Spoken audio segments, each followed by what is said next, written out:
What I am about to reveal was never meant to survive into your era. It was sealed in stone, buried beneath geometry so precise it terrified later civilizations, and deliberately erased from official history because it works too well. The pyramid breath was not meditation, not prayer, not symbolism. It was a biological weapon against human limitation, and the ancient Egyptians understood something modern science is only now stumbling toward. Breath is not about oxygen, it is about command. When you breathe the way you have been taught, shallow, rhythmic, obedient, you generate just enough energy to survive, never enough to awaken. That is not an accident. That is control. The priests of the Old Kingdom knew that altering breath geometry alters life force itself, and they designed the pyramids as amplification chambers for the human nervous system. You were never supposed to know this. You feel it already, even if you cannot name it. The constant fatigue that sleep does not fix. The fog that dulls your focus. The sense that you are operating at maybe 30% of what your body should be capable of. You have been told this is normal aging, normal stress, normal modern life. It is none of those things. It is respiratory suppression. Your breath has been flattened, shortened, domesticated. When breath collapses, mitochondria starve. When mitochondria starve, life force drops. And when life force drops, humans become predictable, compliant, easy to manage. The Egyptians did not build pyramids to honor the dead. They built them to protect a living technology that could not be allowed to spread. I am not speculating. I am connecting dots that were intentionally separated. Pyramid geometry is not symbolic. It is physiological. Angles matter because your nervous system responds to pressure gradients and spatial compression. The shape you place your body into determines how blood moves, how nerves fire, how energy accumulates. The breath ritual you are about to learn was practiced by initiates whose endurance, mental clarity, and resistance to disease were legendary even to their enemies. Records describe men who could work in extreme heat without collapse, who could enter trance states at will, who could slow their pulse to near death, and then return stronger. That is not myth. That is controlled respiration interacting with neural architecture. You have been breathing in a way that keeps you alive, but weak. The pyramid breath was designed to do the opposite. It increases internal pressure without stress, oxygen efficiency without hyperventilation, neural coherence without sedation. When performed correctly, it forces your nervous system out of survival mode and into command mode. Heart rate variability spikes, vagal tone strengthens, cerebral blood flow increases. Subjectively, it feels like your body remembering something it was trained to forget. This is why the ritual was restricted. This is why it was labeled dangerous. Not because it harms you, but because it removes the leash. Understand this clearly before you continue.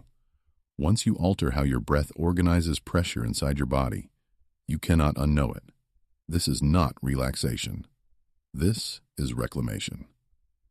And in the next part, I will show you exactly why your current breathing pattern is silently draining your life force every single day you ignore it. Your problem is not lack of discipline, motivation, or intelligence. Your problem is that your nervous system has been trained to leak energy at rest. Right now, as you read this, your breath is likely shallow, chest dominant, rhythmically weak, collapsing inward instead of building outward pressure. This single habit silently locks your body into a low-output state. Modern humans breathe as if they are constantly preparing to flee but never actually running. The diaphragm barely descends. The rib cage barely expands. Carbon dioxide tolerance is low. Nitric oxide production is minimal. and mitochondrial respiration becomes inefficient. You feel tired not because you do too much, but because every cell is forced to work harder to produce less energy. This is not aging. This is a mechanical flaw. Ancient Egyptians recognized this flaw thousands of years ago. They observed that posture, breath, and geometry are inseparable. When the spine collapses forward, breath rises into the chest. When breath rises into the chest, the vagus nerve loses tone. When vagal tone drops, the body shifts into chronic low-grade stress. Cortisol increases. Digestion weakens. Recovery slows. Life force bleeds out slowly, invisibly. This is the state most people now call normal. The Egyptians considered it a disease of posture and breath, one that made humans fragile and short-lived. Their solution was radical. Restructure the body into a shape that forces breath to descend, expand, and pressurize the core instead of escaping upward. Look at how you sit, stand, and breathe throughout the day. Your shoulders roll forward. Your neck juts out. Your abdomen stays soft and passive. This posture physically prevents deep diaphragmatic expansion. Your breath never fully fills the lower lungs where oxygen exchange is most efficient. Blood oxygen saturation may appear normal, but cellular oxygen delivery is compromised. The result is low ATP output, brain fog, emotional volatility, and an unconscious dependence on stimulation to feel alive. Caffeine, sugar, constant novelty, all compensations for a breath that no longer feeds you. The Egyptians understood something unsettling. If you control breath geometry, you control vitality. That is why modern systems never teach it correctly. Fitness culture focuses on muscles. Meditation culture focuses on calm. Neither addresses pressure. Neither addresses internal architecture. The pyramid breath does. It restores vertical alignment, creates internal compression without strain, and forces the diaphragm to behave as a piston instead of a flap. This instantly changes how energy is distributed through the body. Heat increases. Awareness sharpens. Fatigue retreats. You stop leaking power. Until now, your body has been running on emergency mode settings, conserving energy, avoiding risk, minimizing output. The pyramid breath was designed to break that pattern, not gently, decisively. In the next part, I will explain the exact biological mechanism that makes this ritual so effective, and why modern neuroscience is quietly rediscovering what ancient engineers already mastered. To understand why the pyramid breath works, you must stop thinking of breathing as air movement and start thinking of it as pressure management inside a living electrical system. Your nervous system does not respond primarily to oxygen levels. It responds to gradients, pressure gradients, chemical gradients, electromagnetic gradients. When the ancient Egyptians engineered their breathing ritual, they were not chasing calm. They were engineering coherence. The core mechanism begins with the diaphragm, a muscle most people barely use. When the diaphragm descends fully and slowly under resistance, it creates a negative pressure chamber in the lower lungs while simultaneously increasing intra-abdominal pressure. This does two things at once. It pulls oxygen deep into the alveoli, where gas exchange is most efficient, and it mechanically stimulates the vagus nerve as it passes through the thoracic cavity. That stimulation is not symbolic. It is a direct neural signal that shifts your body from survival mode into regulation mode. At the same time, controlled nasal breathing during the ritual increases nitric oxide production in the sinuses. Nitric oxide is not just a vasodilator. It is a signaling molecule that improves mitochondrial oxygen utilization. More oxygen is not the goal. Better use of oxygen is. When mitochondria receive oxygen in a slow, pressurized, coherent pattern, ATP production increases dramatically without increasing heart rate. This is why initiates reported extreme endurance without fatigue. Their cells were no longer wasting energy, fighting chaotic signals from the nervous system. Breath geometry was organizing the system from the inside out. The pyramidal posture amplifies this effect. When the spine is vertically aligned and the body forms a stable base with a narrow apex at the crown, internal pressure moves upward in a controlled column instead of dispersing outward. This upward pressure stimulates baroreceptors in the carotid arteries, which further enhance parasympathetic dominance. Heart rate variability increases. Brain waves slow into the theta range without loss of alertness. This is the same neural state observed in elite performers and deep trance meditators, but the pyramid breath reaches it mechanically, not emotionally. You are not calming the mind. You are commanding the body. There is another layer most people miss: carbon dioxide tolerance. Modern breathing patterns expel CO2 too quickly, destabilizing blood pH and reducing oxygen release at the cellular level. The pyramid breath deliberately slows exhalation under control, allowing CO2 to rise slightly and safely. This triggers the Bohr effect, releasing more oxygen from hemoglobin exactly where it is needed. The result is a paradoxical surge in energy and clarity. You feel warmer, heavier, more present. This is life force returning to its proper channels. Ancient Egyptian texts describe this as filling the inner chambers. They were not being poetic. They were describing a physiological reality, using the language available to them. Modern neuroscience now confirms that when breath, posture, and pressure align, the nervous system enters a state of high efficiency and low entropy. Nothing is wasted. Nothing leaks. That is why the ritual feels forbidden. It bypasses effort and goes straight to the control systems that decide how alive you are allowed to feel. In the next part, I will give you the exact protocol, not theory, not metaphor. The precise steps, positions, timings, and internal cues that make the pyramid breath work. Miss one detail, and the effect collapses. Get it right, and your body will respond immediately. This protocol must be executed with precision. The pyramid breath is not forgiving, because it was never designed for casual use. Begin by standing barefoot on a solid surface. Feet shoulder-width apart, toes gripping lightly into the ground. Knees unlocked, but not bent. Pelvis neutral, not tucked, not arched.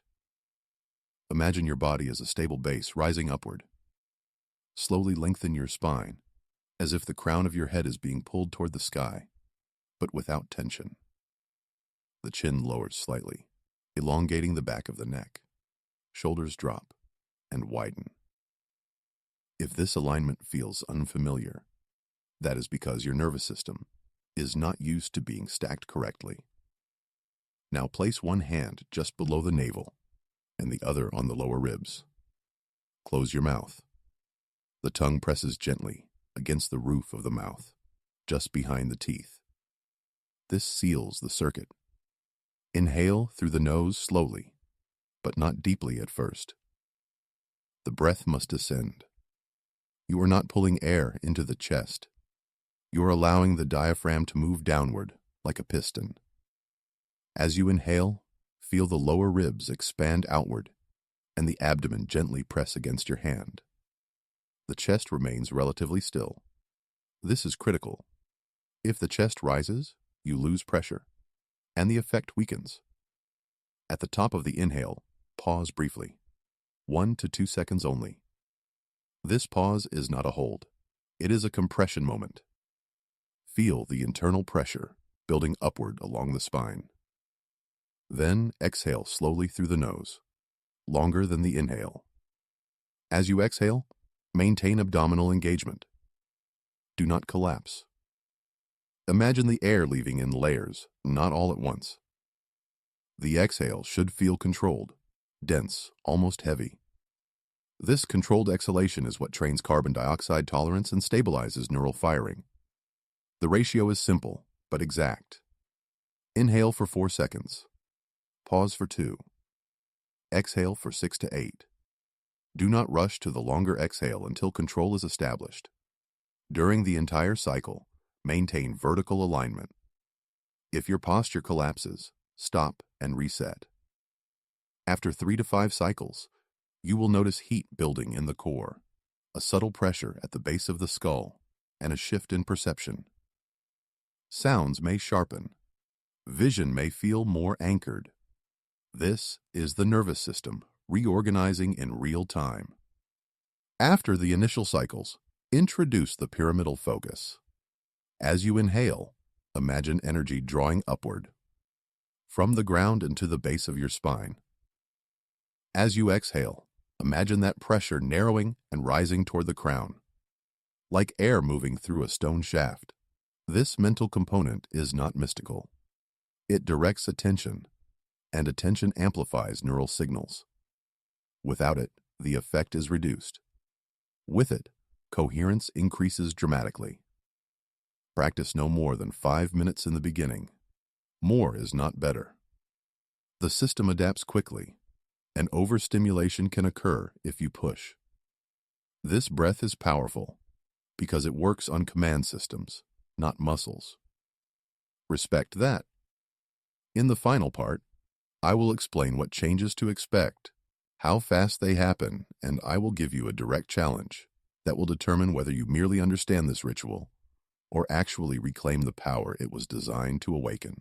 The first change happens immediately, whether you believe in it or not. Within the first session, heart rate variability increases, and your nervous system shifts out of chronic defense. You may feel heavier in the body, but sharper in the mind. That is not relaxation. That is grounding. Blood flow redistributes from the extremities into the core and brain. Hands and feet may warm. Vision stabilizes. Thoughts slow down without becoming dull.